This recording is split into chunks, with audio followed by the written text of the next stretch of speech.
les parents qui sont fiers de leurs enfants et puis même le professeur, même si on ne le montre pas tout le temps, au final on est souvent les professeurs les plus heureux, même si c'est vrai que derrière mon exigence que j'ai, je suis souvent la professeure la plus fière. Bonjour à vous et bienvenue dans Move, votre émission qui part à la rencontre de danseurs contemporains belges.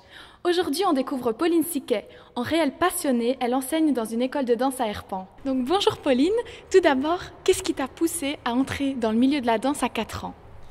Alors, qu'est-ce qui m'a poussée Je sais pas trop.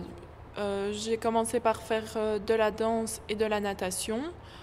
Comme tous les petits, je pense que c'est mes parents qui ont choisi pour moi. J'ai commencé ces deux activités-là. Après, j'ai décidé de continuer la danse. C'est vrai que ça m'a vraiment bien plu et j'ai vraiment accroché là-dedans. J'ai jamais voulu faire autre chose. Maintenant, j'ai pas une raison particulière. Je me suis pas dit depuis toute petite je veux faire ça. C'est plus mes parents qui ont décidé que je fasse ça et au final, ça me correspondait. Mais voilà. Et tu es contente finalement d'être restée dans ce milieu-là ? Oui, absolument. Donc depuis toujours, tu t'es formée à New Espace Danse à Herpan. Est-ce que tu affectionnes du coup particulièrement cette école ? Oui, absolument. J'ai jamais été dans une autre école parce que ici c'est un peu comme ma deuxième maison. J'ai été faire quelques cours à Bruxelles, mais j'ai pas tenu longtemps parce que c'était pas du tout la même ambiance qu'ici. Tu as appris quel style de danse ? Parce qu'on sait que c'est la danse contemporaine, mais il y a aussi plein d'autres styles ici.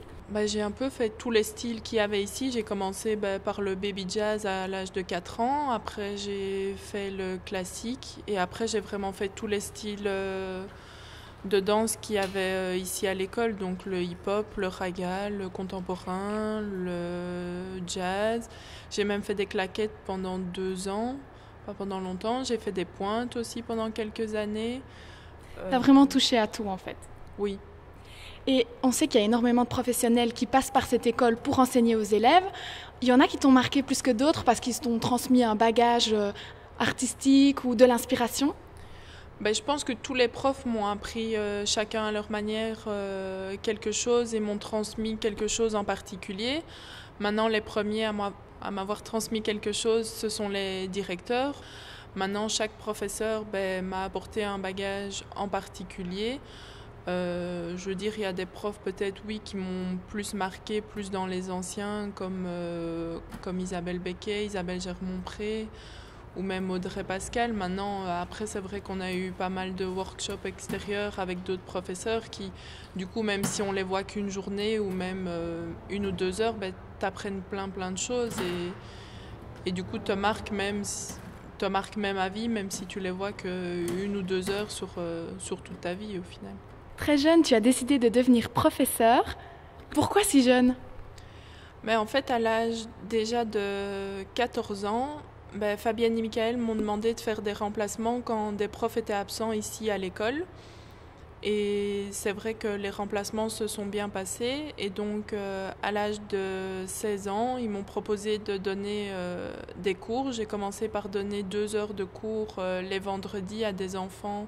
J'avais un groupe de 8-9 ans et un groupe de 10-11 ans. Et à partir de là, les années d'après, j'ai commencé à augmenter le nombre de cours que je donnais, que ce soit en contemporain et en raga. Du coup, c'est la 9e année que je donne cours. Et j'en suis à 15 heures de cours que je donne, que ce soit des plus petits, parce que je commence du coup avec les bébés de 4 ans jusqu'aux cours adultes. Et alors, vu ton niveau professionnel, on se demande pourquoi tu n'as pas tenté une carrière de danseuse et pourquoi directement être professeure ? Déjà, la danse, c'est un milieu assez instable à la base, donc je me disais que c'était mieux d'abord de faire des études plutôt pour avoir quelque chose de stable et puis voir, le milieu de prof me plaisait énormément sur le côté, donc je me disais faire des études, continuer comme prof et puis après voir ce qu'il en était. Maintenant, c'est vrai qu'au final, dans mes études, je me suis énormément épanouie. Je m'étais dit au pire, après mes études, si je vois que ça ne me plaît pas, je peux essayer de me lancer comme danseuse. Mais au final, je me suis tellement épanouie dans mes études et en tant que professeure que j'ai décidé de continuer là-dedans. Et au final, en tant que danseuse, je me plais moins que quand je donne cours, etc. Donc voilà, je pense que... Et donc, tu es kinésithérapeute plutôt pour les enfants. Ça t'apporte quelque chose comme ça, cette profession-là avec professeur de danse? Tu trouves que ça t'aide d'être kinésithérapeute? Mais à la base, quand j'ai commencé la kiné, je partais plus dans... Je voulais être kiné spécialisée dans les sportifs plutôt, vu que je faisais de la danse, je m'étais dit je pars là-dedans. Et puis par mes stages, j'ai fait des stages en pédiatrie et finalement j'ai beaucoup plus accroché là-dedans. Et finalement là dans mes cours, ça m'apporte un plus aussi parce que tout ce qui est prévention des blessures, etc., je sais quoi faire ou ne pas faire au niveau de certains exercices par rapport aux élèves pour justement prévenir certaines blessures, parce que c'est vrai que quand je vois certains cours de danse ou même certains exercices de certains profs, j'hésite pas parfois, ou alors chez les plus jeunes profs, enfin c'est vrai que des fois ils me demandent conseil, même ils disent est-ce que je peux faire ça ou ça, parce que est-ce que c'est bon pour les enfants. Maintenant chez les adultes, je pense que les profs plus âgés, ils savent quoi faire ou ne pas faire, mais c'est vrai que chez les enfants qui sont en pleine croissance, des fois on ne se rend pas compte de ce qu'on peut leur faire. C'est vrai qu'ils sont en pleine croissance et il y a plein de choses, au final des petits bobos qui chez eux, en pleine croissance, ça devient vite des gros bobos et donc voilà. Ça ressemble à quoi un cours type quand tu donnes tes leçons?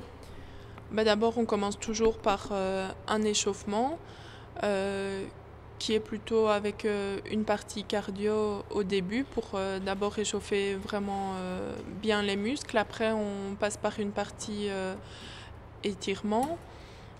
Après, on fait toutes des traversées ou des diagonales pour travailler tout ce qui est technique et autres. Et puis après, en fonction de la période de l'année, soit si on est en début d'année, c'est vrai que début d'année, on va travailler énormément la technique pendant tout le cours.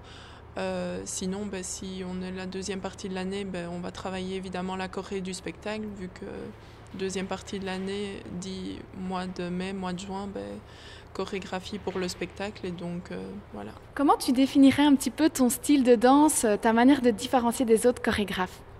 Je dirais que mes chorégraphies sont plutôt dynamiques, explosives et assez techniques. Ensuite, tu as décidé d'envoyer tes élèves dans les concours. Oui, il faut bien aussi les lancer. Et tu as eu pas mal de prix pour tes chorégraphies? Oui, c'est vrai, on a fait pas mal de concours. D'abord, on y a été plus avec des chorégraphies, soit en jazz, soit en contemporain. Donc à différents concours, que ce soit à la CND, à Nivelles, donc au concours national de danse, ou alors à Charleville-Mézières, où là, dans les deux concours, elles ont remporté des beaux premiers prix à chaque fois. Certains élèves passent beaucoup de temps dans tes cours. Finalement, qu'est-ce que tu as envie de leur transmettre? En premier, ma passion pour la danse. Après, évidemment, une certaine discipline. Donc évidemment, il y a l'engagement, vu qu'ils doivent venir toutes les semaines au cours, ça leur impose une certaine rigueur aussi, comme on vient de dire, un certain engagement. Maintenant aussi, par la danse, qu'est-ce que ça demande? Un certain dépassement de soi-même, toujours vouloir aller plus loin, dépasser leurs propres limites. Et aussi, ce que j'aime par-dessus tout, c'est les voir mes élèves s'épanouir sur scène, voir...